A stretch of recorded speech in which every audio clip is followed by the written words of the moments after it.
Well, the more you focus on that which is good, the more you trust God. You trust in His goodness and His ability. So whatsoever is good and lovely, think on these things, and your spontaneous response will be to be thankful to God, to trust Him for it. So I find I might be confronted with evil, and evil in the sense that something that causes suffering. But you can come to a stage where you trust God or want to trust God for all, because you've seen so much of the goodness of God and have grown to appreciate God more and more. So, though you're not able to understand why or why God might allow and continue to allow evil to exist, you trust it to Him. If He allows it, it's to good. If it's to good, and trust, I thank Him for it.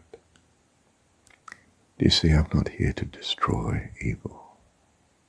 I'm here to bring good. God is in me, and therefore I am the presence of God in all situations. That's my ideal that I wish to hold to. I bring goodness into a situation. If you call that destroying the effect of evil, well, okay. But if you call it destroying evil spirits, no, that's not okay. I'm not come to destroy, but that all may have life and live unto Him. I trust in God. I trust that if He's allowed an evil, it was for a good. That doesn't necessarily imply that the evil should continue, but it does not imply that I destroy the perpetrator of the evil. I am not come to destroy, but that they might have life and have it more abundantly. I and my Father are one. My Father is the Heavenly Father, the Creator of all, awesomely, awesomely, awesomely great and wonderful, powerful and good, lovable,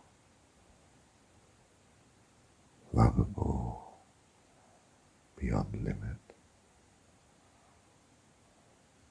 Thank you, Heavenly Father. It is written that God created,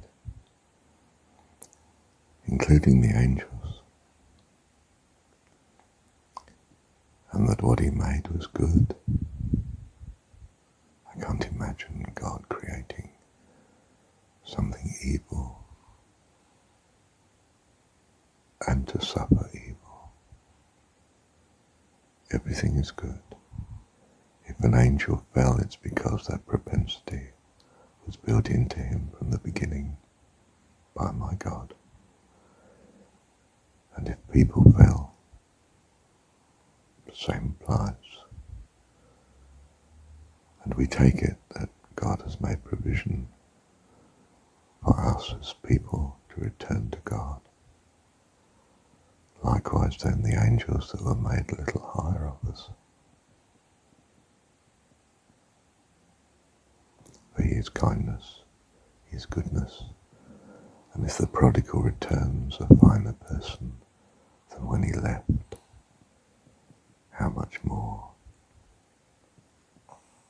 an angel, should they fall, will return even more wonderful than when they left. And if I long for this, how much more my wonderful God.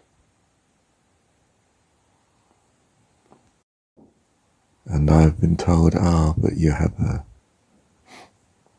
misunderstanding because you're human and we're used to thinking in terms of this world. That is true. I am used to thinking in terms of this world, but it's a world that my God has made. My trust and my faith is not of the vagaries and the contrasts of this world.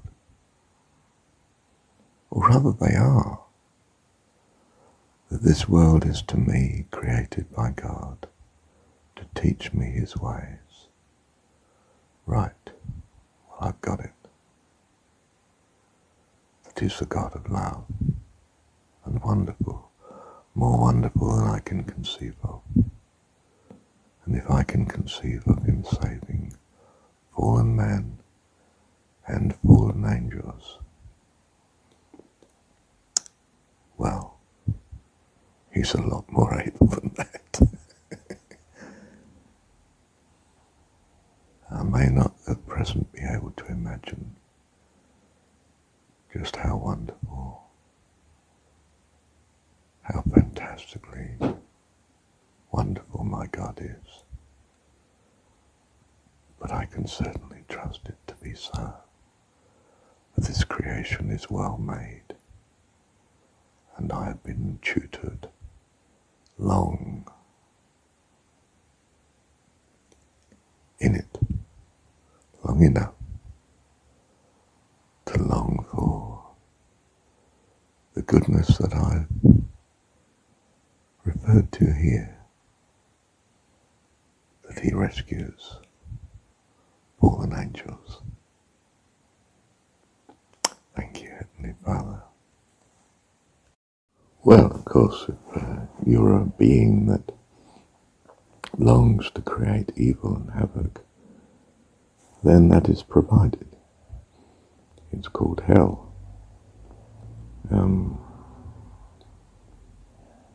The cost is you experience such. And in doing so, you may long to escape from such. Well, that's fine. Ask the angels. Ask God.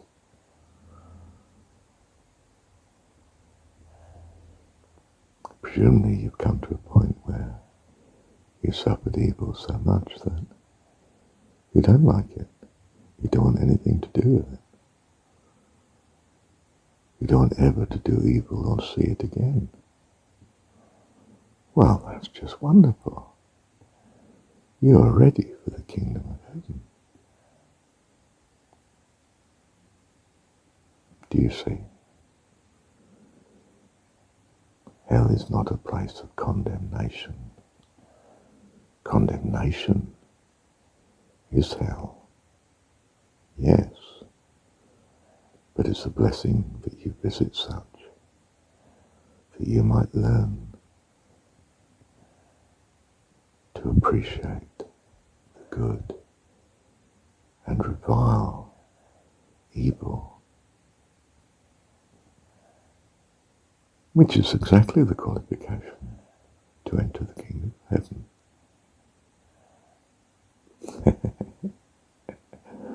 Thank you, Heavenly Father. Even for hell, goodness especially for hell, for it rescues those that long to be there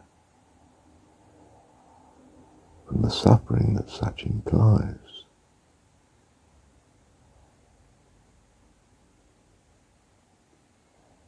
Thank you, Heavenly Father. Well, I don't mean I've got a handle completely on why hell is there. I might have. But what I am aware of is this great desire for the fullness of the goodness of God, even as I see it. And that is good. I'm glad you put it in me, Lord. Thank you. Thank you so much. Thank you, Heavenly Father.